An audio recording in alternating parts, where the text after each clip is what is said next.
आईब अध्याय 11 एथिरे नामाथीय सोफर उत्तर करी कहिला, एते कथार कि किछि उत्तर दियाजिब नाही ओ बकुआ लोक कौन निर्दोष गणाजिब? तुम्भर दर्प कौन लोकमानकु नीरव करिब? ओ तुम्भे परिहास कले केही कौन तुम्भकु लज्जित करिब नाही? कारण तुम्भे कहुअछ मोहर वाक्य शुद्ध, मु तुम्भ दृष्टि सूची।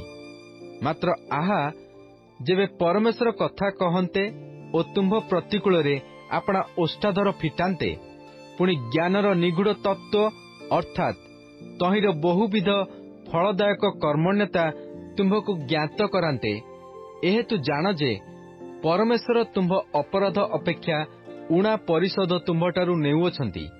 तुम्भे कण अनुसंधान द्वारा परमेश्वर को पाइपार? तुम्भे कण सर्वशक्तिमानकर संपूर्ण तत्व पाइपार? ताहा आकाश तुल्य उच्च तुम्भे कौन करिपार?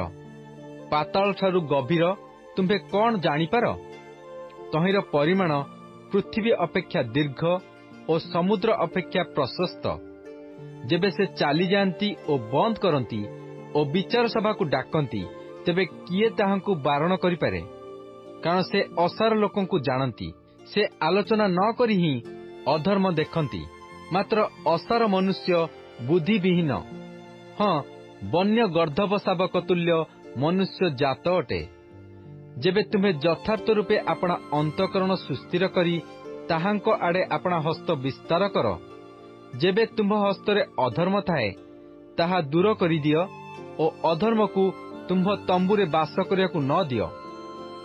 तेबे तुम्भे निश्चय कलंक रहित होई अपना मुख टेकिब, आउरी तुम्भे सुस्थिर हेब और भय करिब नाही। तुम्भे अपना दुख पासरी पकाइब, बहीगला जलतुल्य ताहा स्मरण करिब।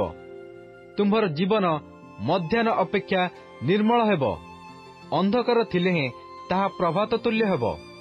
पुणी भरोसा थिबारु तुम्भे निर्विघ्न रे रहिब, आहुरी तुम्भे अपना चतुर्दिग अन्वेषण करी निरापदरे विश्राम करिब। मध्य तुम्भे शयन कले केही तुम्भकु भीत करिब नाही, बरंच अनेके तुम्भ निकटरे निवेदन करिबे।